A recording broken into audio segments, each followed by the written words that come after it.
you, choir. Thank you, Aaron.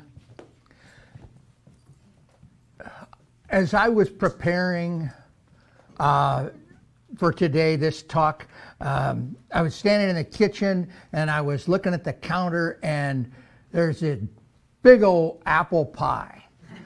Anne's got ready for today's potluck. She was preparing it for today's potluck. And I looked at that pie and I started trying to figure out how I could get a slice of that pie without her noticing. And it quickly occurred to me that from the whole pie, it's going to be pretty obvious if I take a slice out of it, and I'm going to get in trouble. But it also gave me an inspiration. Our experience with prosperity and abundance and this thing that we call life and this thing that we do as we live and go about living is kind of like that pie.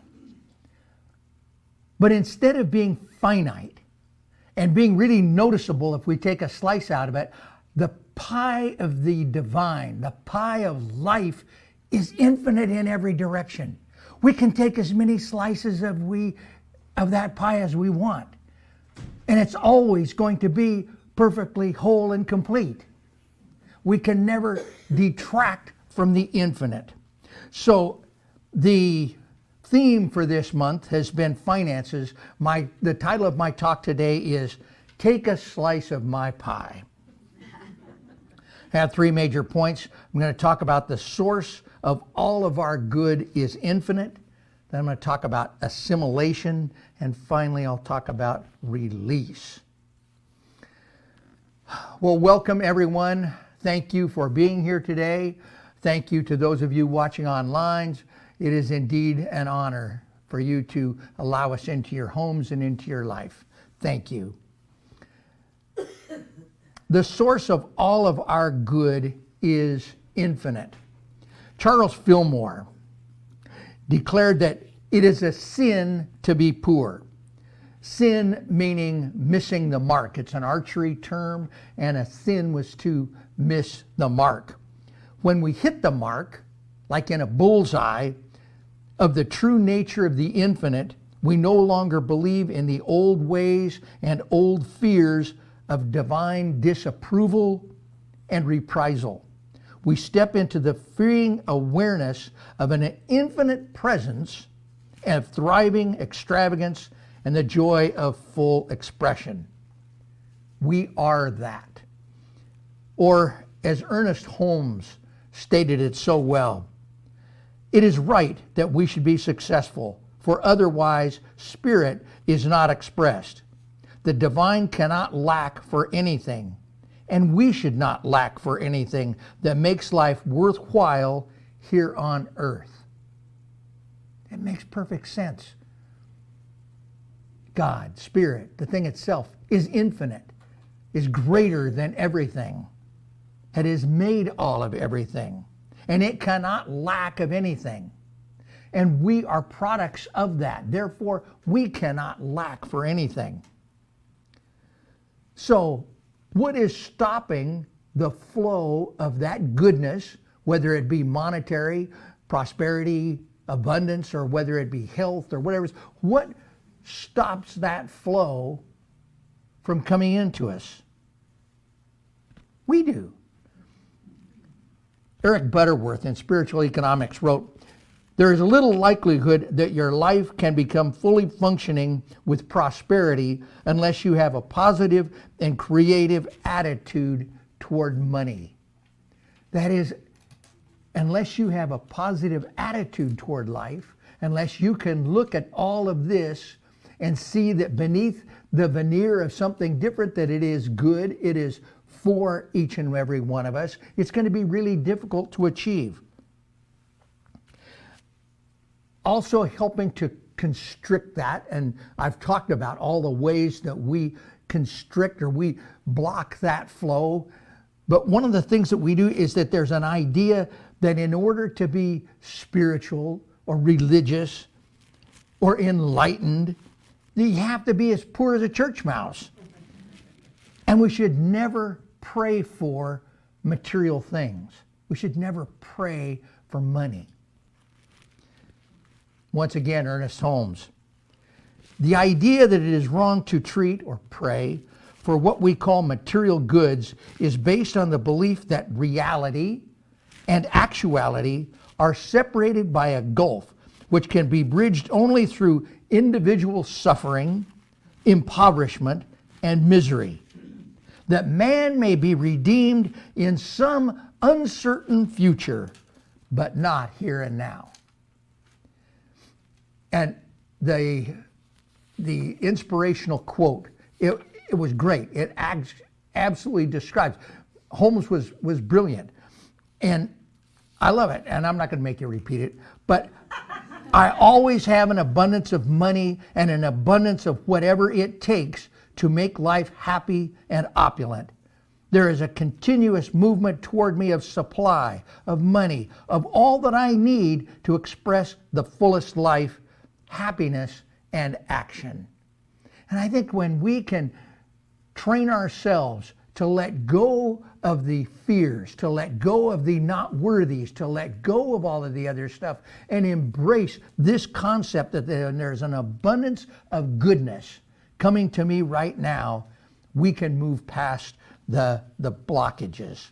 So we do indeed, the source of all of our good is infinite. Point number 2 is assimilation. If we look in the Science of Mind text or any of the writings of Ernest Holmes for all the time that he wrote, when he talks about circulation, he almost always talks about circulation within the human body. He talks about breathing, he talks about eating, and he talks about that kind of circulation. He really doesn't talk about the circulation of money and monetary things. But it's a perfect metaphor for that, for money. Breath. We take a big breath in and then we let it out. But some of that which we inhaled remains. And some of that exhale contains things that we don't need anymore. It's the same thing with food. We eat food and we utilize it. We take some in, we use it, and then we let go of what we no longer need. Reverend Guy used to have a really great thing that he taught in all of his classes, particularly in foundations class, and it was his 70-10-10-10 principle. And I always liked that. And when I work with people in terms of abundance and prosperity, and that's one of the things that I always go to is 70-10-10-10. The way Reverend Guy taught it is the first thing that you do when you get your paycheck or you get whatever it is, your source of income, 10% is a tithe. The next 10% is save or invest it. Phil Lout, in his book, Money is My Friend, wrote, if you have the ability to save regularly, it is an indication that you are at least as intelligent as the squirrel who stores away nuts for the winter. I thought Phil hit that pretty good. The third 10% is for you. Whatever it is, it's for you to spend on yourself. It can be that fancy latte that you like. It can be, in my case, it might be some exotic fly tying material. It might be a different kind of hooks. But you spend it on yourself. It's you. Treat yourself. And then the 70% that's left is what you're to live on. The stumbling block there is many people say, well, yeah, 100% of what I have goes to what I live on, and it still isn't enough. And I think that gives us an opportunity, though, to look back and see exactly where it is going. Do we really need that? Maybe we don't need the 4,500 square foot house. Maybe we can get by on a 2,400 square foot house. Or maybe instead of a 3-bedroom apartment complete with an office and a den, we can get by with a 1-bedroom apartment. But whatever it is, we can construct it so that we can distribute our money, which is energy, in that 70-10-10-10 way. So in that, I invite you to become conscious of your flow, your income from all streams, your retention or savings, and your release in the categories of spending and giving. Notice if any or all of them need to expand. Remember that the universe responds to how big your thinking is, so expand your thinking. You don't need to hold up a thimble for the universe to fill. You don't need to even hold up a cup. You can hold up a big old bucket and the universe will fill it. Tell your subconscious mind that you are an abundant, opulent flow of good. Tell it that you get to receive plenty, retain as much as you want, and joyously release through spending and giving. If your flow has been constricted, this will feel like a lie. That doesn't make any sense. But if the constriction is the real lie, the constriction is the lie. You're speaking the truth to yourself. Stand in absolute faith about the truth until it manifests. And don't be afraid to ask for help. There's a whole team of practitioners and myself that are available to talk with you and work with you in this. The third point is going along with what I already talked about, and that's release. The shadow side of release is hoarding or holding on to. Many people of my age are children of people who lived through the Great Depression and who experienced significant lack and limitation of goods. And so the belief in lack was cemented. It was pounded into. I know my parents didn't throw anything away. One of my mother's favorite sayings was waste not, want not. And so we tend to hold on to things. We tend to hoard things. My office, I still have all of the papers I wrote in the Holmes Institute. Now, I don't know if that's hoarding. Maybe it's, I'm so proud of them. I don't know, but we can let things go. We can let things go. There are two forms of release. One of them is in the spending and or saving. And that encompasses the 70-10-10. And in that, I think that it's really good for us to bless our spending. I love this story, and Reverend Nancy was so great, and she used to talk about it. And every month when she would pay her bills, and she'd fill out her check to, at that time it was ML&P downtown, and she'd make out her check to ML&P, and she'd just be so grateful for the light and all of the things, the electricity in her house and in her building and in the center. And then she'd write out the check to NSTAR for the natural gas, and she'd just be so grateful for the heat, the warmth, being able to have that. And with every single thing, talked to a guy who was having some buyer's remorse about a car that he had just bought, and we were able to shift his focus away from the remorse and the payment he had to being grateful for having a reliable car that he knew would be good for his kids and his wife, his kids and his children, would be safe and secure, that it would handle the roads, it would handle all the other stuff. And when we're able to shift away from, oh no, to, oh, I am so thankful, there's a huge shift, not in the world and not in the effects, but in you.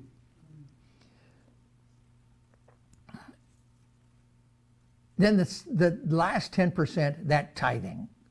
And tithing is a subject that is sometimes difficult to talk about. It can really be a loaded subject. Many people in our movement are here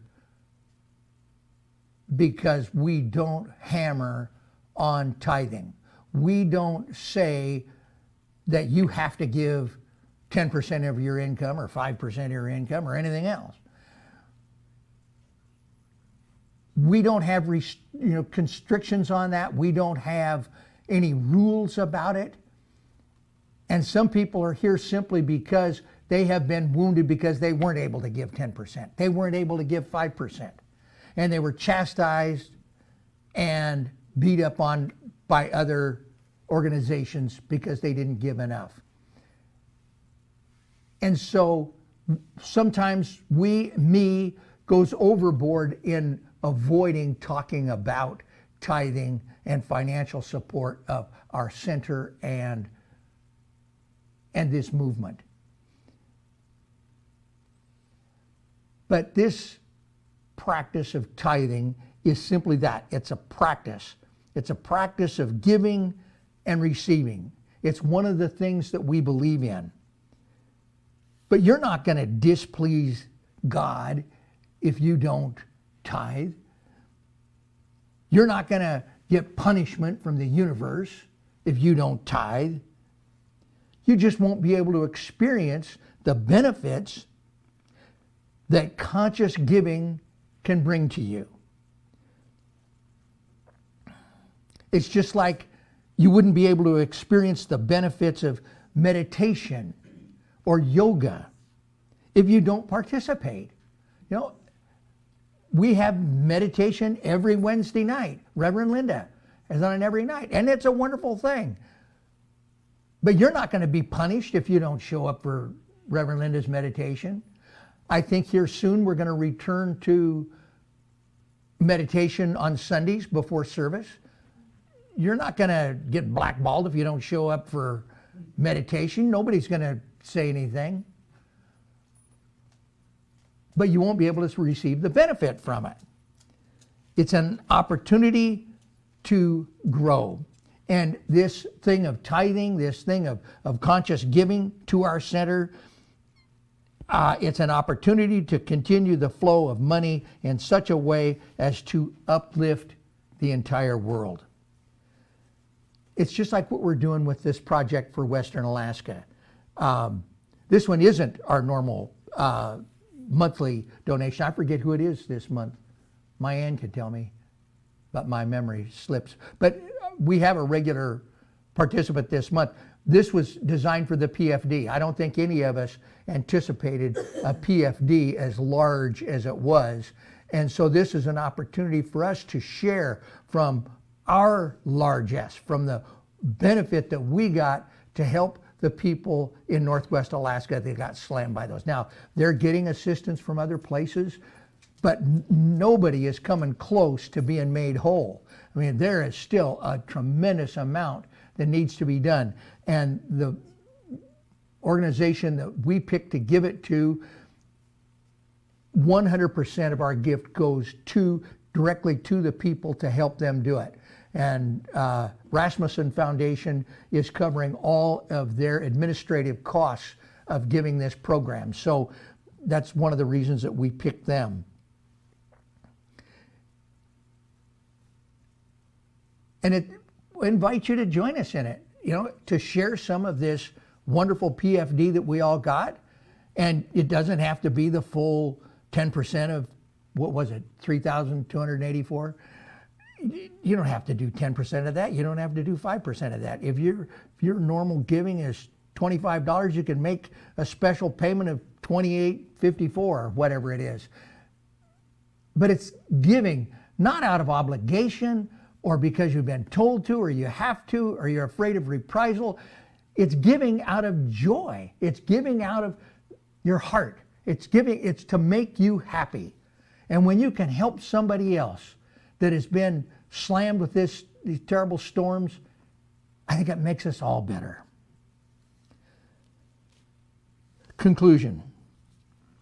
As we become aware and bring our attention to the flow of money, energy in our lives, we see how we enact the nature of the universe.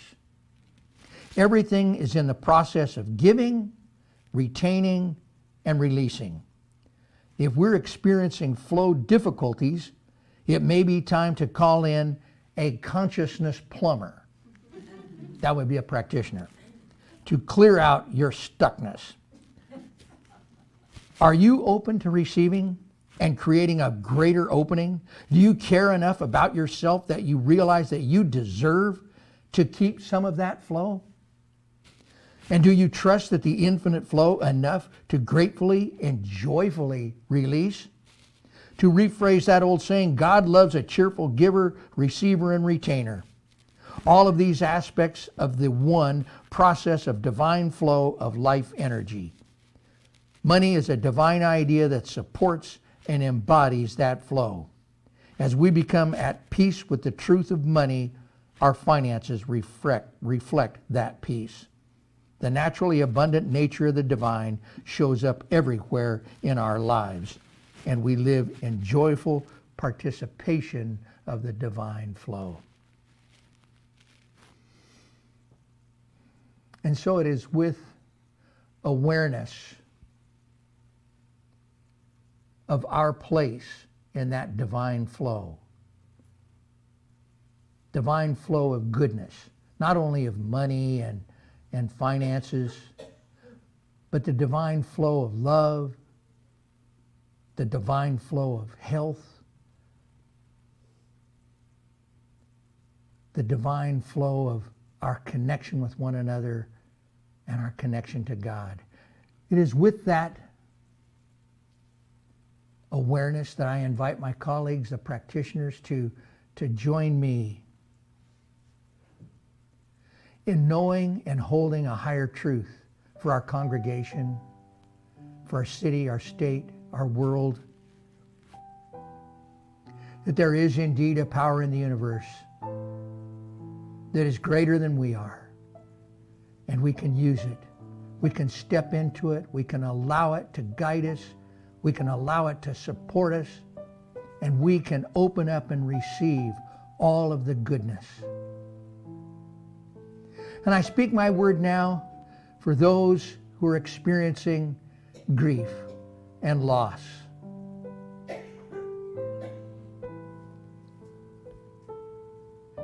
Even though we do indeed believe in the immortality, the eternality, and the continuity of the individual soul forever and ever expanding, it does not mean that we don't miss the people, the pets who pass away, who leave this earthly plane and go on to another experience. We miss them, and it is right that we should. But we can also take comfort in knowing that they are indeed eternal. I just have this vision of my mom and dad and my son in the next experience, whatever it is, cheering and rooting me on, giving me guidance.